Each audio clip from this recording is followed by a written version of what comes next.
This message is for you. You didn't learn psychological warfare in the classroom. You learned it in real time, in real relationships and real betrayals. And those lessons cut deeper than any textbook ever could. Every person who tried to manipulate you became a case study. Every narcissist who tried to gaslight you became a masterclass. Every fake friend who tried to use you became a lesson in human nature. You didn't seek this education. It sought you. And instead of breaking under the curriculum, you absorbed it. You synthesized it. You became fluent in the language of deception without ever speaking it yourself. Because here's the difference between you and them. They use manipulation to gain. You use awareness to protect. They weaponize psychology for control. You weaponize truth for freedom. And that's why when they try to play mind games with you now, it's almost laughable. You see the setup before they finish the sentence. You feel the hook before they cast the line. You recognize the pattern because you've seen it 1,000 times in 1,000 different faces. They think they're being clever. You're just bored.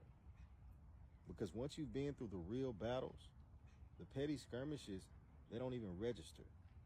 Once you've survived people who actually knew how to destroy you, these amateurs with their borrowed tactics are just background noises.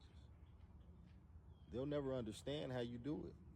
How you can sit in a room full of people and know exactly who's lying, who's performing, who's hiding something, and who's about to betray who. You don't even have to try. It's like breathing now, automatic, effortless. You've been doing it so long that it's just part of how you exist. And when they ask, how did you know? You can't even explain it because it's not a logical process. It's intuitive. It's felt.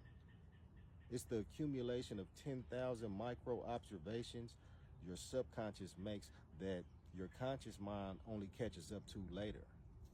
You become a walking lie detector, a human behavioral analysis system, not because you wanted to be, because you had to be.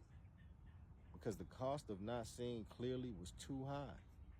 The price of trusting the wrong person was too steep. So your system adapted. Your perception sharpened. Your instincts became ruthless. And now you can't turn it off even if you wanted to. You see everything. You feel everything. Know everything. And it's exhausting. But it's also your greatest asset. Because in a world full of pretenders, you're the one person who can't be fooled. They say knowledge is power. But awareness, real awareness, the kind that reads energy and intention and unspoken truths, that's a different level entirely. That's the power that makes people uncomfortable. Because you don't need them to confess. You already know. You don't need them to explain. You already felt it. You don't need proof. Your body gave you all the evidence you needed the moment that they walked in the room. And when you act on that knowing, when you distance yourself or cut ties or refuse to engage, they call you cold. They call you judgmental. They call you paranoid. But you're none of those things. You're just finally trusting what you've always known. And here's what they'll never tell you in those psychology classes. The most powerful form of psychological warfare isn't aggression. It's absence. It's the ability to remove yourself so completely that your absence becomes louder than any words that you could have said. And you've mastered this without even realizing it. When you go silent, people panic. When you step back, they spiral. When you stop engaging, they lose their minds trying to figure out what they did wrong. Because your presence was the validation that they didn't know they needed. And your absence is the void that they can't feel. You don't fight anymore. You don't argue. You don't defend. You just disappear. And that disappearance, that hits harder than any confrontation ever could. Because it's final. It's inarguable. It's you saying without words that they're not worth your energy anymore.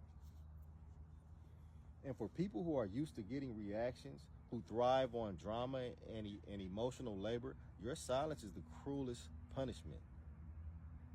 They rather you yell, they rather you cry, they rather you care, but you don't.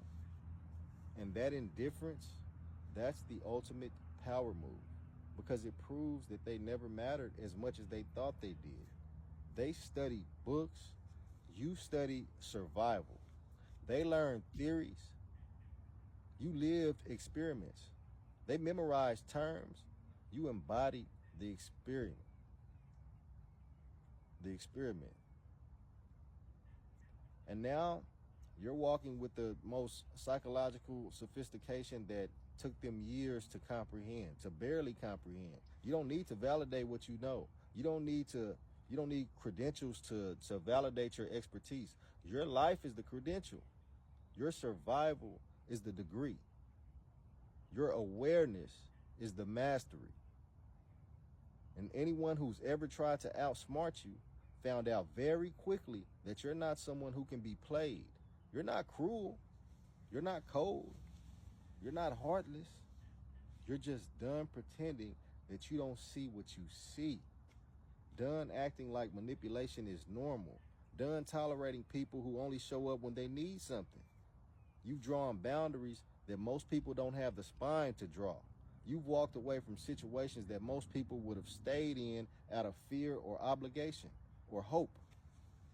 You've chosen yourself over and over again, and every time you did, you got stronger, clearer, more certain, until you became this: untouchable, unbreakable, unmoved by the games that used to devastate you. So when they say that you've changed, they're right. You have. You've evolved past the version of yourself that gave people the benefit of the doubt. Past the version that stayed when you should have left. Past the version that explains yourself to people who were never going to understand. You've seen every layer of softness that the world tried to use against you, and you devolved it. And what's left is pure, it's sharp, it's unapologetic. So don't apologize. Keep going.